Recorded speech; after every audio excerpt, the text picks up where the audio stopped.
ꯂꯦꯝꯕꯤ ꯂꯩꯅꯥꯒ ꯋꯥꯔꯤ ꯁꯥꯟꯅꯔꯤ. ꯂꯩꯅꯥ, ꯅꯪ ꯎꯄꯥꯏ ꯑꯃ ꯇꯧꯗꯨꯅ ꯂꯥꯡꯂꯦꯟꯗ ꯃꯣꯏ ꯇꯥꯃꯣꯗꯒꯤ ꯁꯥꯌꯣꯟꯒꯤ ꯅꯝꯕꯔꯗꯣ ꯑꯝꯇ ꯂꯧꯍꯟꯕꯤꯔꯛꯑꯣ. ꯂꯦꯝꯕꯤ ꯀꯞꯂꯤ ꯀꯞꯂꯤ ꯇꯧꯗꯨꯅ ꯂꯩꯅꯥꯗ ꯍꯥꯏꯖꯔꯝꯃꯤ.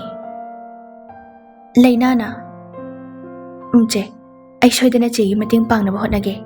ꯑꯗꯣ ꯆꯦ ꯅꯪ ꯋꯥꯈꯜ ꯈꯤꯇꯪꯗꯤ ꯊꯦꯟꯃꯟꯈꯤꯕ ꯃꯥꯜꯂꯦ. ꯂꯦꯝꯕꯤ ꯇꯥꯔꯛꯂꯤꯕ ꯃꯄꯤ ꯑꯗꯨ ꯇꯩꯊꯣꯛꯂꯤ. ꯆꯨꯝꯃꯦ ꯂꯩꯅꯥ, ꯑꯩ ꯋꯥꯈꯜ ꯌꯥꯝ ꯊꯦꯟꯈ꯭ꯔꯦ. ꯉꯥꯏꯍꯥꯛꯀꯤ ꯋꯥꯍꯩꯅ ꯄꯨꯝꯅꯃꯛ ꯄꯪꯊꯈꯤ. ꯑꯩ ꯌꯥꯝꯅ ꯂꯥꯟꯈ꯭ꯔꯦ ꯂꯩꯅꯥ. ꯃꯇꯝꯗꯨꯗ ꯗꯥ ꯁꯥꯌꯣꯟꯅ ꯗꯥ ꯅꯤꯡꯊꯦꯝꯗ ꯁꯥꯎꯔꯤꯗꯣ ꯑꯗꯨ ꯈꯖꯤꯛꯇꯪ ꯆꯦꯅ ꯇꯥꯕꯤꯔꯝꯂꯕꯗꯤ ꯑꯁꯨꯝꯅ ꯇꯧꯔꯝꯂꯣꯏ. ꯆꯨꯝꯃꯦ ꯂꯩꯅꯥ, ꯄꯨꯝꯅꯃꯛ ꯑꯩꯅ ꯐꯠꯂꯨꯗꯕꯒꯤꯅꯤ.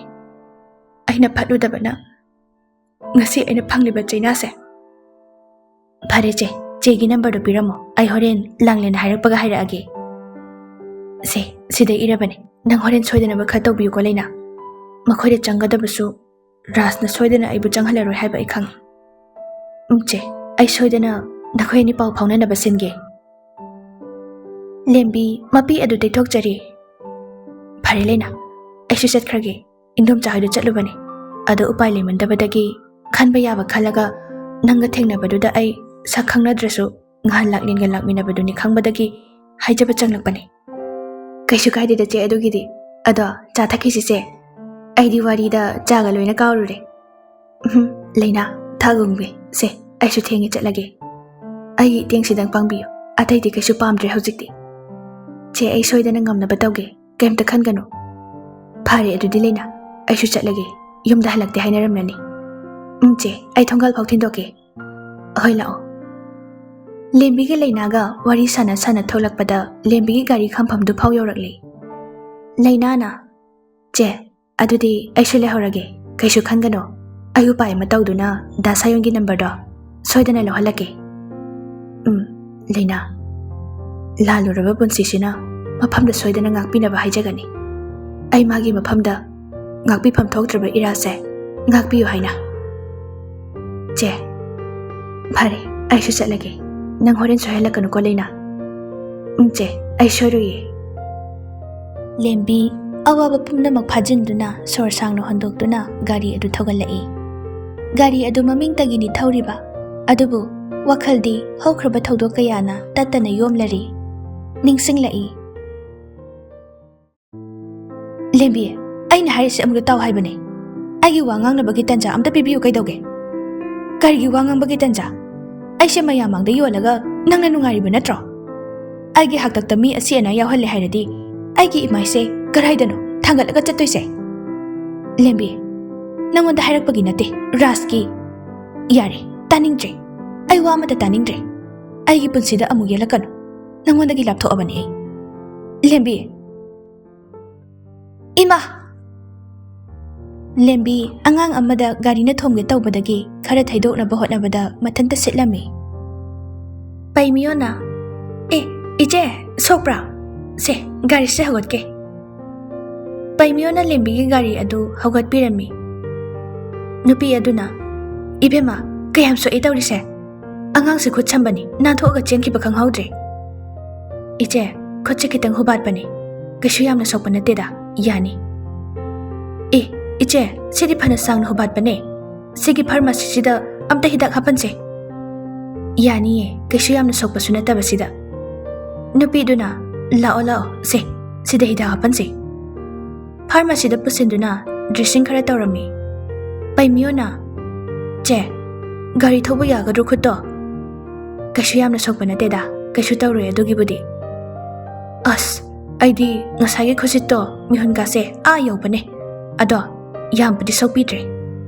ꯂꯦꯝꯕꯤ ꯅꯣꯛꯅꯤꯡꯗꯅ ꯅꯣꯛꯏ.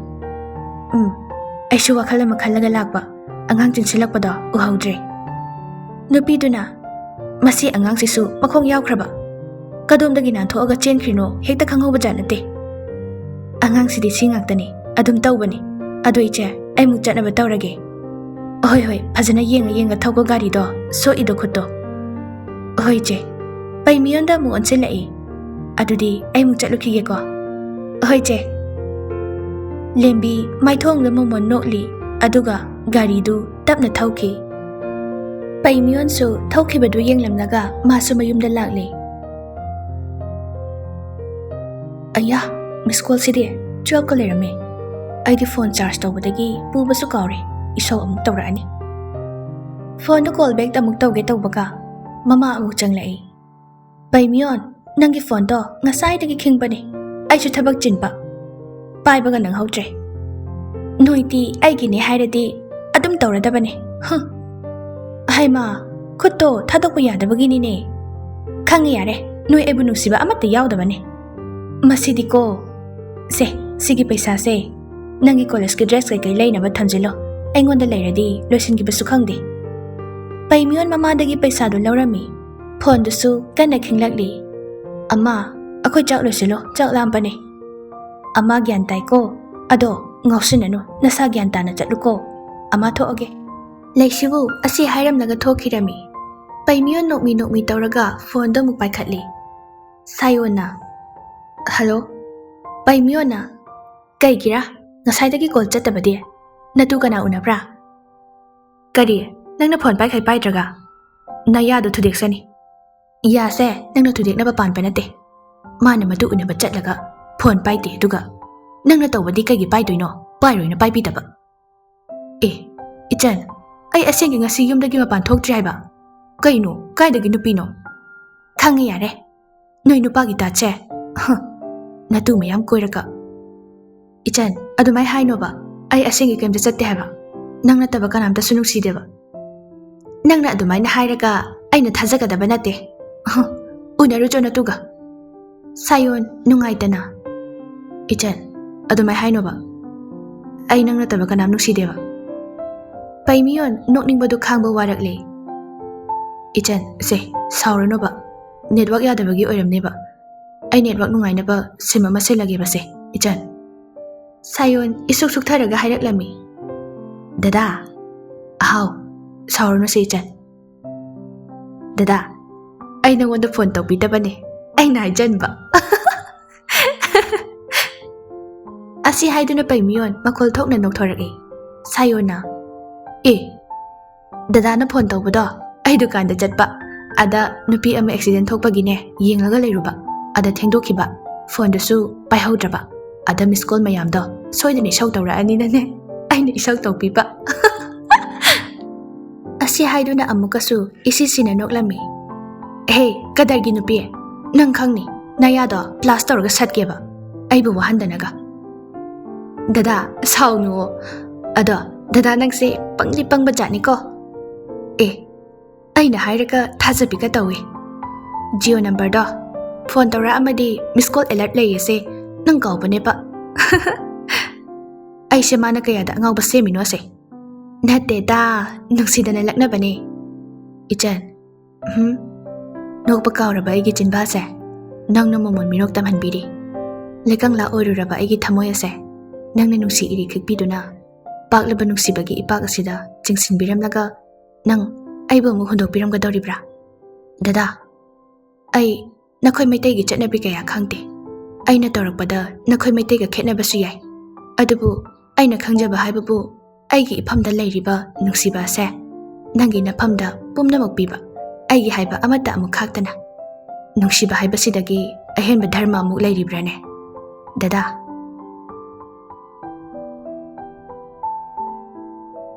namidangi matamni lembi phone du da munna yengduna aibu mangonda tawrasirane Karino, mapamda haigadoriba siba. Sayon, phone da game kana sanari. Minay ka na rozer by race na, ay na somda rozer hat bahidri kansida. Balmon si paibiam nungay ne, sidani ne moy na mobile legend ng ngawri se. Skinam da bulay gina haying de. Oy long ka na phone ang tawag silay sina. Sayon da mukak tatli, amukas tawag silay. Ring game sida, PL he. Headphone log tok tu na, tingsilaga. Phone da paikatli, game sa sanari. Hello? Wangang lagte, tumina adumak lady. Kanano, wangang trisibo. Ado di thamo, ring ka loy handa batari. Sayon. Sayon, sanaram liba game adu chap lepi, konjel adu tabada, mapi ira chelai. Lembi sayon na kaurakpa adu da, mapi tap na sintarai. Sayon. Mani. Ay ne, Sayon sanaramliba game adu kakthatuna headphone adu lauthoi. Nungariba natro? Lembi kapningba pumba khangjai. Kanagumba amada awaba piruba sina. Ngasidi aishu magi papna nungaina leiri.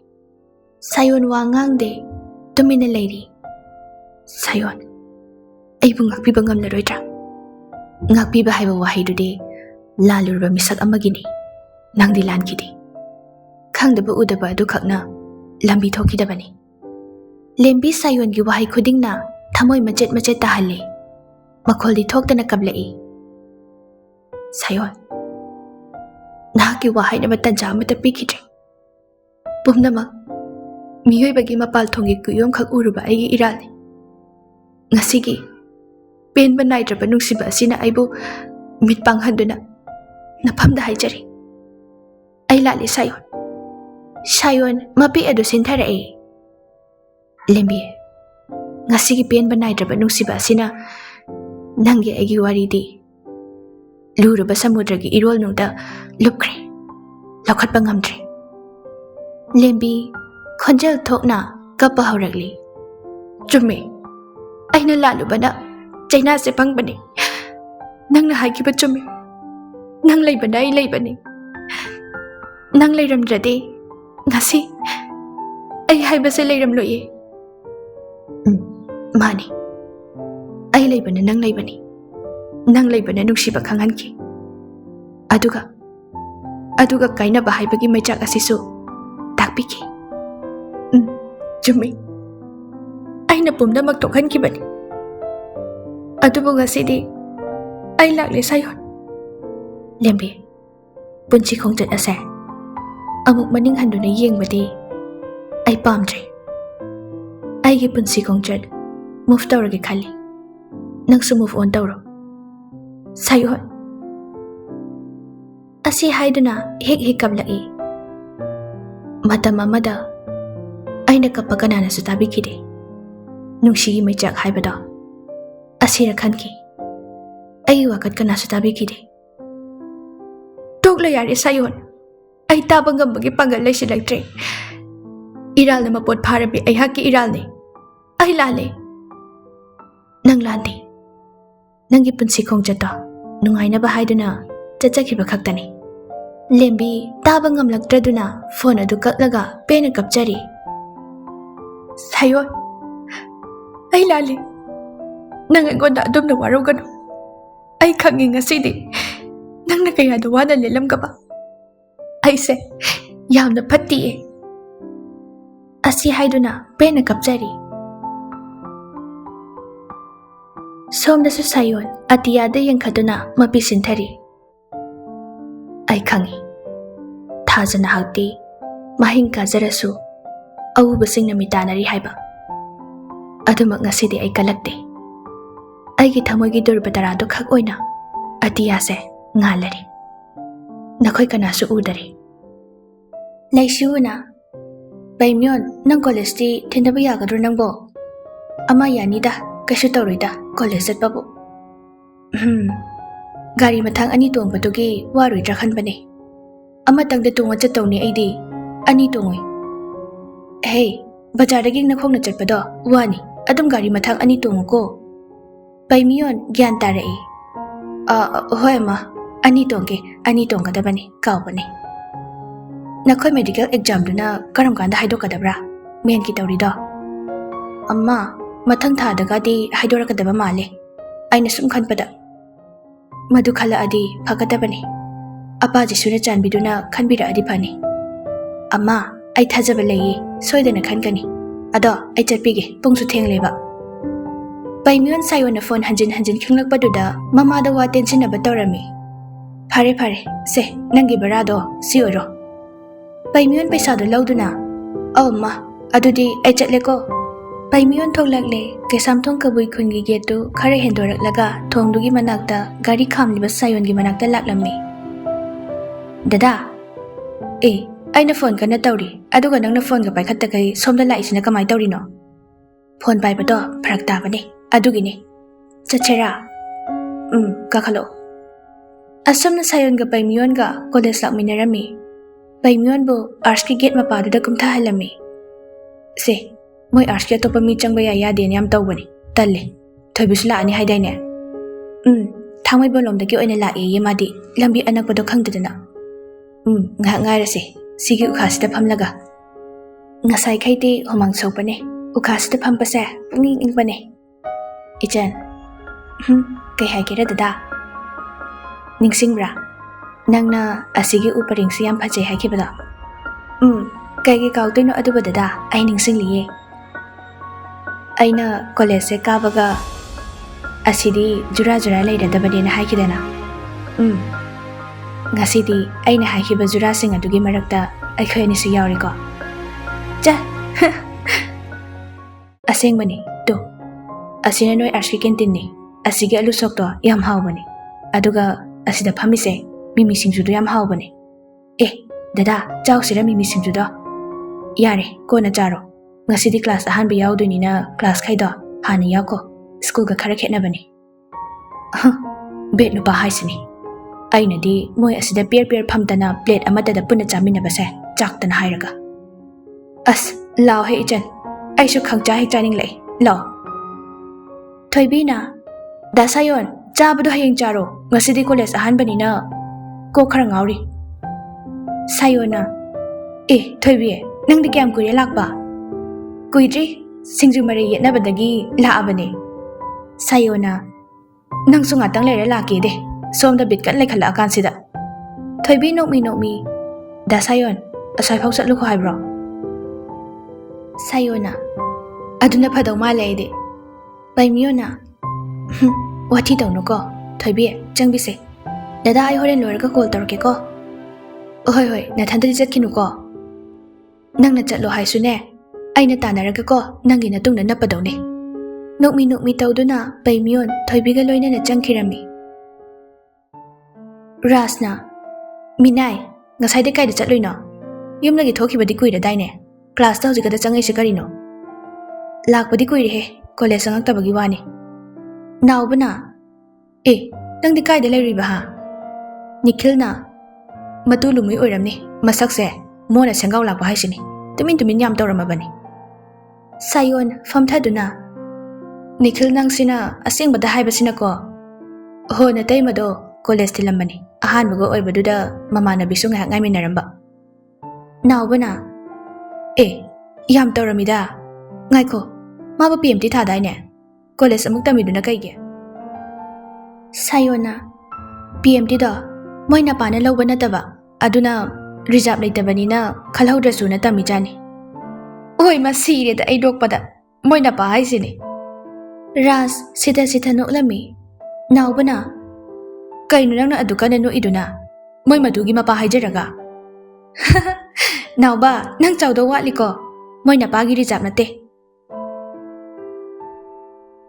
Sayon hoina wari sabado uraga lembi tumina mapi tazari.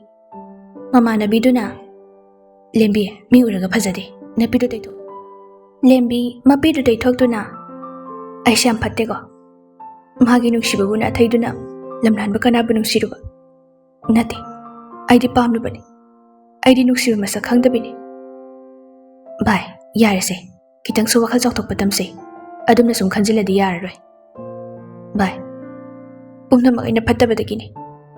Adubo ay ginuksibase mayek sing na ulam gani. Bye sayo na yarakani thajadeda. Ngasai arski blog da na PM thilahawi. Lembi pakhat na. Ha maba napikoira pa jalo. Mabai ni gi mawongdo mari leinaramdong mali. Ya deba. Lembi chak na sayon da yenglami. Sayon nang atopa kanagumbi layrabra. As adum na tawno se mina kainom khalani. Lembi na Bye ay nupiduga amutang diwari sakini kanano khangkini. Nangi dudi henmandra masumagi pun silang bida chachakibani. Nang na khut thingziluradi nang lemdong mande. Bye ay kemta khangdi amutang di nupida masa khanglaga wari sakige. Khangdreda. Lembi sayon na thawai tana momon minok tambadu uraga mathamoy machetana kairi hena machak pirari. College class loireduna Sayon chu thokla'ami. Naubana. Natu thindoi natra nangde. Ohoi ne. Mina phakhrade aidi loire. Aduna khara thindok tijin tawjagi. Rasna. Seno. Amuk mi sau sangkhini natradi. Karibo. Ho natugi mayumda khungido tangkhai ma paisilao haiba. Yare ai chatlukhige. Naubana. Phani sir. Sayon chat khiduna gari du thokdoki. Nikhil na. Matu sida pungau ngaure ni side. Pura kasam thong thoi bilila do tarak tore. Naubana. Thammoi si pelhe ngasai warak tabina aikhoi hero sida yenglaga mapiga tabadu ubada. Rasna. Nangsu ubra. Aishu uri ni ibo. Kuba khuraga ne nokning bani idea amna. Naubana.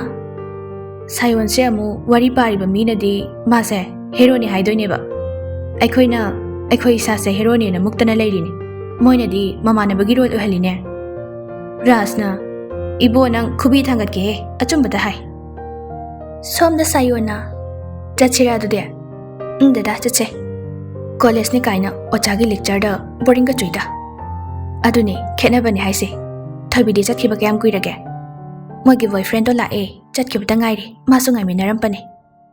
Phare lao adudi. Paimyon ka khatuna tongki makhoi ani na chatkhiba du laptak na lembi na yengli. Oh. Ai nang han thengna kiba angang du oire ko. Ai am tangdi maga wari sana duna haijagani. Sayon ga mutang wari sana na bahaiduna.